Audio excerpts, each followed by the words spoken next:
Yes, guys, I'm Si. Welcome to Cardiff City World. We're here for 5 things we learned from Cardiff City versus Blackburn on Tuesday night. It's so frustrating, painful. We're going to talk about it for the next sort of 25 minutes or so.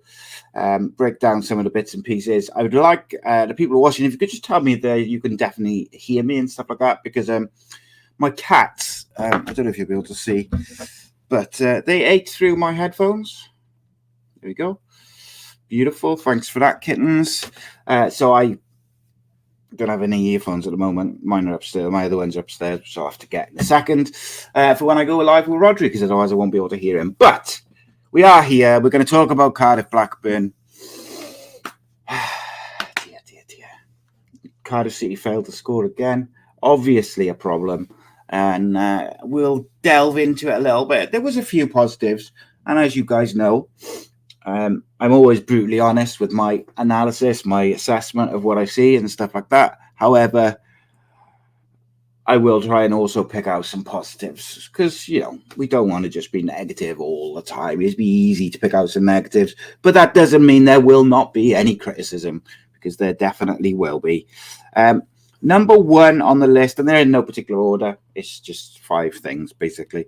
Number one on the list this evening, let's start with a positive. I thought the keeper, Howverth, looked much more settled, and I think he will grow into a Cardiff City shirt. We've talked about previously what a great job he did for Luton when they went up. He's a really, really good championship keeper. And I think he will grow into a Cardiff City shirt.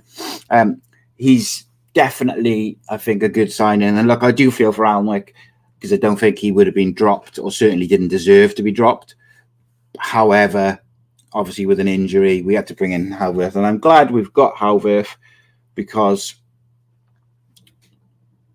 he's a very, very good keeper, and he's far better than what we had in Runnison. So obviously, if Runnison was still there and Alnwick was out, Runnison would be playing. And earlier on in the season, that was a big problem. It really unsettled that solid back four earlier in the season, and I think that was an issue which the manager kind of brought on himself. And I've talked about that, some of the lessons he should have learned, and he's brought on some problems himself. So positive, sorry. Howverth, I thought was very good. I thought Phillips was very good. I also thought Carlin Grant was pretty good.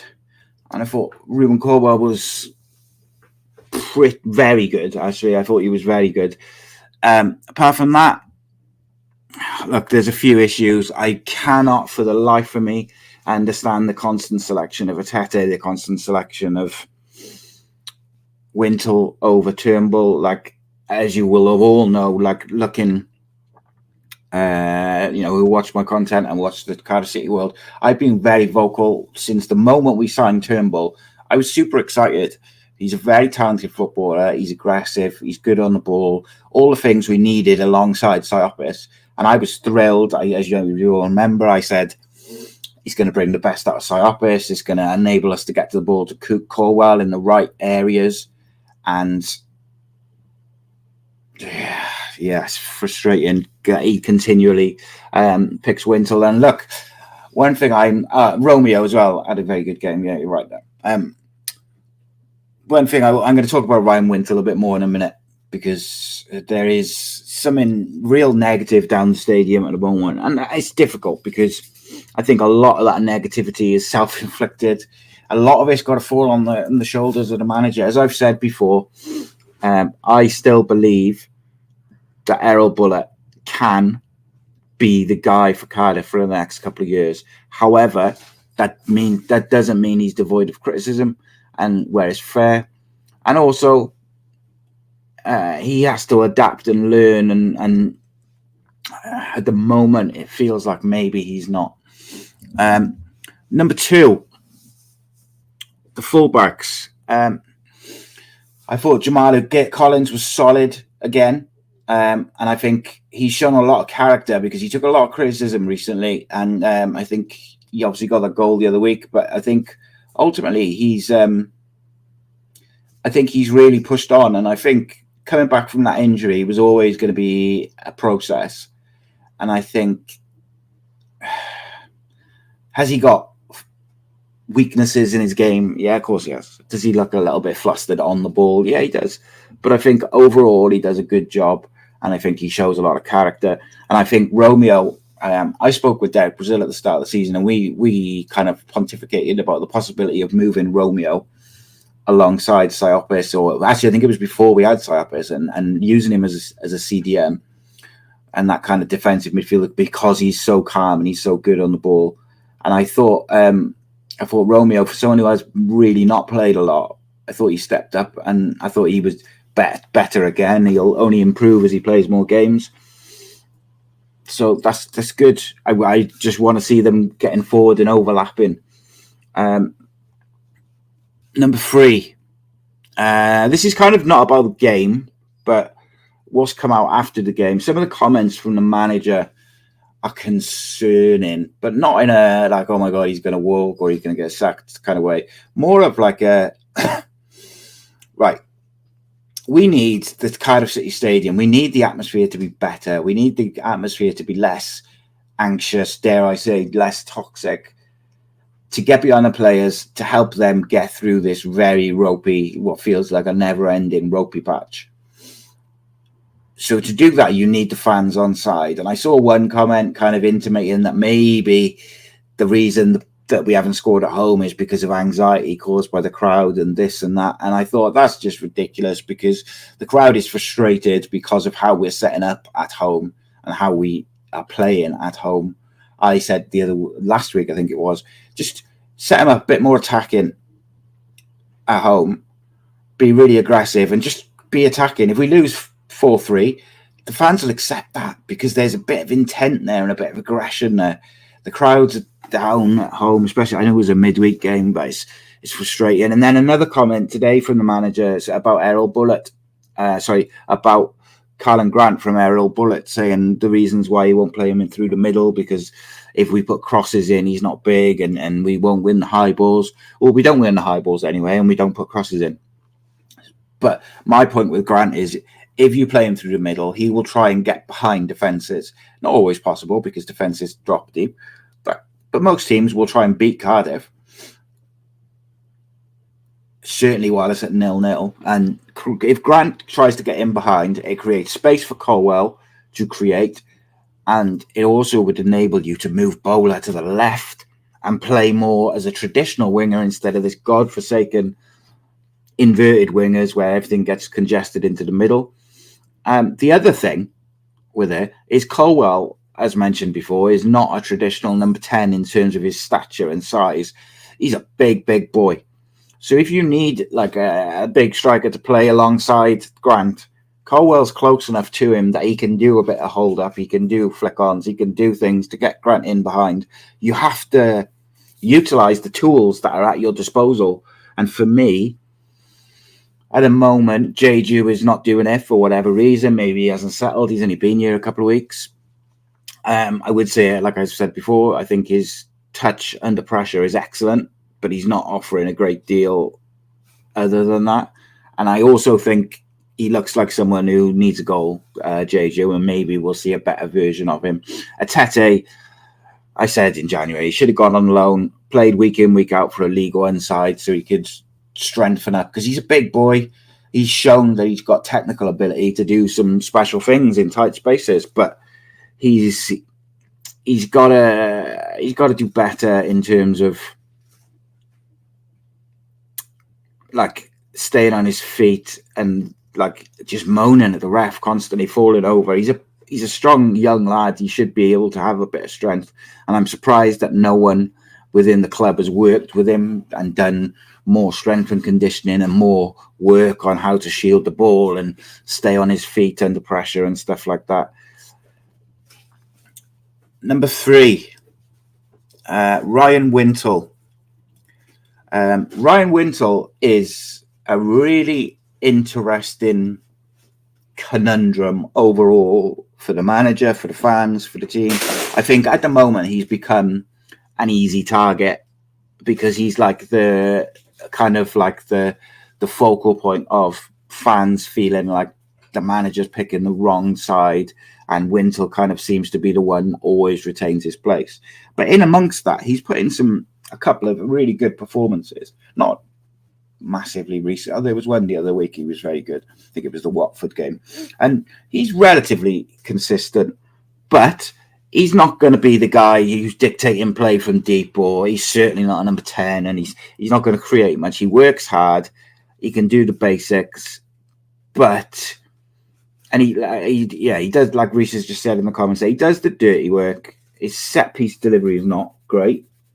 And I just think they're the positives. You know what you're going to get. And I think he's a good squad player to have at the moment. But I think there's better options in the squad to play alongside Siopis. If Rawls is fit, I think he's a better option 9 times out of 10. Maybe if you're playing a Leicester or a Leeds or a Southampton, you can go in with a Wintle alongside a Siopis to try and be a bit more defensively solid. But from an attacking and creative sense, he's detrimental to the team, and he's detrimental to being able to get the ball to Colwill, to the wide players, because Wintle just hasn't got the capabilities to do that. And then you also get this kind of side of it where Siopis is trying to be the defensive midfielder and try and then create something or progress the play because his partner alongside him cannot. Now, I understand Turnbull's new. Turnbull might not be fully match fit, but surely we can get an hour out of him alongside Siopis and then bring Wintle on. It's a very strange one because there's a lot of frustration there at the moment with the side that the manager's picking. And I feel like Wintle's getting the blame for that. He doesn't pick the team. However, he's also probably not performing at his best. But he can only perform to his capabilities, and he's not a creative. He's not a midfielder who's going to dictate play from deep. He's not going to kind of beat a man and play a 40-yard cross-field ball. However, you've got players in the side who can do that. Siopis has got a great long pass in him. McGuinness, when he's there, has got a great long pass in him. Turnbull can do the dirty work that Wintle does. Although that's predominantly Siopis' role anyway, but Turnbull can also be aggressive and do those things defensively, whilst also dictating the play, progressing the play through the lines to a Colwill, who picks up some lovely positions, very difficult to mark, frustrating. And then you've got this negative atmosphere in the stadium. The fans are frustrated. And I said about an hour before the lineup was named, I said to someone in one of the groups, the manager has an opportunity here. If Blackburn are very poor, if the manager names a certain 11, the crowd will be buzzing before it starts. The crowd will be up for it before it starts because it's like a signal of intent. So, for instance, if he'd gone, Collins, Romeo, Phillips, Gutas, and then he's gone Siopis, Turnbull, Grant through the middle, Bowler off the left, Tanner on the right, and Colwill, the crowd's going to be like, oh, here we go. That's an attacking lineup. The crowd would have been positive. But instead, you had, Atete again, Wintle again. Very, very frustrating to see that negativity before it's even started. And I thought the manager missed an opportunity there. Could have been a bit clever, And then you've got this negative atmosphere, in part created by the manager's persistence with certain players and refusal to play other players. And then this comes out, Wintle's arguing with fans mid-match. Now, I've heard kind of two versions of it. I've seen a version where he was arguing with fans and it was like a throw-in or a corner and he's arguing with the fans at the stadium. But I've also heard another version where some stuff was said to him which was quite out of order and he reacted. At the end of the day, he's a human being. He's probably very frustrated as a footballer, as a player, as a man. And everyone's got like a point where they have enough and they say something back. Everyone's got it in them to react to something. So I don't necessarily criticise him for reacting. I know some people will say he's got to, he's a professional, he's got to do this, he's got to ignore it, and he should be focused on the game. I know people will say that. But he's a human being. He's got emotions and feelings, and the squad overall is frustrated anyway, and we don't know what was said to him. And I've seen some horrendous stuff on social media directed at on Twitter. I see some mad things directed at certain players, and he's one who gets it a lot. So I don't think you go, oh my God, why is he arguing with fans? Blah, blah, blah. Everyone's human beings. It is what it is. But it's not what you need when the atmosphere is negative already. The fans are almost every week starting to get more frustrated with the manager. Certain players are getting, like I mentioned, Winsel's kind of getting the brunt of that for reasons probably out of his control in terms of being selected in the first 11. He doesn't pick a team. But it's not a great look. It doesn't help. It's just more negativity, and I think we need a bit of positivity, which is why I would have liked to have seen a really attacking side. And obviously I'll put out my preview tomorrow for Saturday's game, and I don't think it'll be a secret. I would go attacking, and I'd look to get at them, and I'd like to try and get the fans on side. But the manager, the players have got to do their part, and the manager, I feel at the moment, is causing some problems that he could avoid. Like, he doesn't need to. Okay. Number 4, the fans. Fans have got to do their part. I understand. Fans pay their money. Fans have the right to voice their opinion, blah, blah, blah, blah, blah. I get it. Like, I would never criticize anyone for saying, come on, do better, whatever. I get it.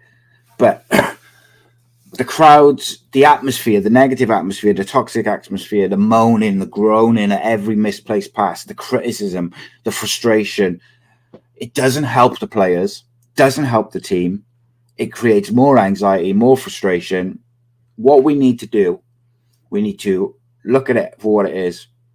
We're 14th in the table. We shouldn't be in the relegation battle unless our form keeps dipping. We've improved on last year. It's a project, whether this manager is the one to take us on or not. It's a project which is going to take a few years to really nail down and be exceptional. So what we need to do as a fan base, get behind the team, create an atmosphere which helps the team to do better. And how do you do that is, like, you lift the team. You be the 12th man. And I'm sorry, the Cardiff City Stadium and the Cardiff City fans on the whole are not doing that at the moment. Now, do the players have a responsibility to help that along? Yes. Does the manager? Absolutely. Absolutely they do. But come on. We all seen the different incredible atmospheres over the years at Ninian Park and at Cardiff City Stadium. We know what those atmospheres do in terms of the other team to our team. Lift players when they're struggling, when they're tired, when they're devoid of confidence. We all know that the crowd can be the 12th man. But we're all, and I include myself in this, we're all reactionary. We're all frustrated. We're all anxious. We all look at the form and we're like, Jesus, if we carry on like this for another 10 games, we are in trouble. If we haven't scored, and I get it all. But it's just not helping. We gotta change something there. We have to change something there. So hopefully that will improve. That will come, and we can kind of move on from it, I guess. The manager could do his part, though. The manager's got to set them up in a certain way. Like, you pick a certain team, just set out a bit of a signal of intent to say, no, come on, we're going to have a go today. And that's what the fans want, is they want you to have a go. We want to see the team having a go, the team pressing, the team wanting it. Everything else will come with it. And I want to see that from the team. I want to see a bit of aggression. I want to see a bit of positivity. Am I confident it will happen? No, I am not, unfortunately. But there's an opportunity for the manager, my cat's shouting at me. What's the matter? What are you shouting at me for? Busy. And it's one of those, like, the players have got to do better, the crowd's got to do better, the manager's got to do better. Just overall, it's got to be better. I've seen some people saying, play the youngsters. If you put Keane Ashford up front, say, and you say, go and show us what you can do, he's not going to get the service. It could potentially destroy his confidence because he's not going to get that kind of the service that is going to allow him to show off his skill set and what he's good at, his pace, his skill, his finishing. Because we don't create anything at the moment. We're not set up to create anything because we haven't got a deep lying midfielder who can progress the ball to the players who can create. And that is a massive issue, But let's try and finish on a positive. Number 5. I think with a little bit of confidence, but not a lot of confidence, you could say that Tuesday was an improvement on recent performances. I think we were mildly better. And I think it's possible that that could be a stepping stone to progressing more. And, a big result Saturday, and it changes the way everybody feels. And look, I'd be lying. Blackburn were there for the taking. Absolutely, 100% there for the taking. And I thought they were really poor. They're as poor as they've been for years, having a bad season. And I felt like if we had a real go at them, we could have beaten them. But I want to finish on a positive. Stoke are in awful form. They've recently lost to Coventry. They're not having a good season. They've sacked Beadle after, what was it? No, sorry, no, it wasn't Stoke who sacked Beadle, was it? It was Sunderland. They've lost 4 of the last 5, Stoke have. They are bang average this season. They're in poor form. So what do you do? You're playing them at home. So what do? You get at them. They've sacked their technical director.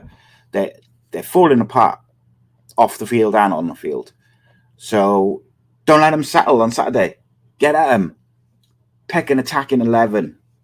Because, all right, say the manager doesn't fancy Grant as a centre forward. I think most people think that he should play him there. But if he doesn't fancy him, play him there from the start for half hour. And if you don't like it, change him, move him to the left. Because playing Grant through the middle, playing Turnbull and Siopis in midfield, playing Tanner and Bowler, play Bowler off the left, Tanner off the right, that will lift the crowd before the game. And that's what we need. We need that positivity. We need that aggression. We need that, let's go and do this together. I've seen some stuff on social media. The Stoke fans are not behind their manager. Apparently there's some texts knocking about between players criticising the manager. All is not well at Stoke. Now, if we set off them and we give them time to settle at the Cardiff City Stadium on Saturday, we're just playing into their hands because they're going to sit in, they're going to try and frustrate us. And it doesn't take much for Cardiff fans to be frustrated at the moment. So let's be proactive. Let's be aggressive. The manager has an opportunity to do something before the game even starts. Will he do it? That's the question. I believe that Cardiff City will win on Saturday. Now, that's probably a blind belief funded by my love of Cardiff City Football Club, and of course. However, as I've said, Errol Bullet as an opportunity. Stoke are poor.